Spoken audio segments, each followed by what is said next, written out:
জামে সগীরের হাদিস 7674 নম্বর হাদিসের মধ্যে আসছে, হুজুর বলেন লাউ নাযালা মূসা, এই জামানায় যদি মূসা নবীর আগমন হয়, ভালো করে বুঝবেন, এই জামানায় যদি মূসা নবীর আগমন হয়, ফাত্তাবাতুমুহু, তোমরা যদি মূসা নবীকে মানতে গিয়ে ও তারা তুমুনি, আমি মুহাম্মদকে বাদ দিয়া দাও, আমি মুহাম্মদকে বাদ দিয়া যদি তোমরা মূসা নবীকে মানতে শুরু করো, লা যালালতুম, অবশ্যই তোমরা পথভ্রষ্ট হয়ে যাবে।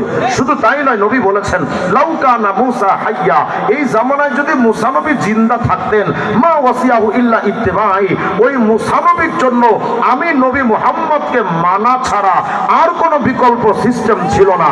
যে কারণে কিয়ামতের আগে মাহদী আসবেন, ঈসা ইবনে মারিয়াম আলাইহিস সালাম আসবেন। ঈসা ইবনে মারিয়াম আগের যুগের ইনজিল শরীফের নতুন শরীয়তধারী নবী হওয়ার পর ঈসা নবী আমার নবীর শরীয়ত ছাড়া আর কাউকে মানার সুযোগ থাকবে না। আমি জানতে চাই, যেখানে নবীর জন্য নিজের আইন বাদ দিয়া মুহাম্মদের আইন মানতে হয়, সেই জামানায় আমার নবীর শরীয়ত বাদ দিয়া কোন পীর, ফকির, দরবেশ কাউকে মানা যাবে? অথচ কুলাঙ্গাররা বলে যে তাদের পীরকে মানতে হবে। আল্লাহ আমাদেরকে হিদায়াত দান করেন। এরা এভাবে মুসলমানদেরকে বেঈমান বানাচ্ছে।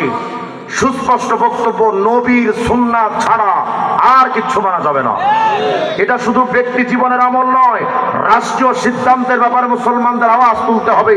54টা বছর ধরে আমার বাংলাদেশের সংবিধান তৈরি হয়েছে গণতন্ত্র, সমাজতন্ত্র, জাতীয়তাবাদ, ধর্মনিরপেক্ষ মতবাদের মতো 4টা কুফুরিতন্ত্র দিয়ে আমার সংবিধান তৈরি করেছে। হ্যাঁ, আমাদের সংবিধানের শুরুতে লেখা আছে বিসমিল্লাহির রহমানির রহিম, পরম করুণাময় অসীম দয়ালু আল্লাহর নামে শুরু করছি। সংবিধানের শুরুতে লিখে বেঈমানরা লিখেছে সুদের আইন বৈধ, পতিতালয় বৈধ, মাদকের আইন বৈধ। আর আল্লাহর নাম নিয়ে যারা সুদের আইন বৈধ করে দেয়, বেশ্যাখানা বৈধ করে দেয়, একটা মুসলমান জাত না। আপনাদের আওয়াজ তুলতে হবে। যেই সংবিধান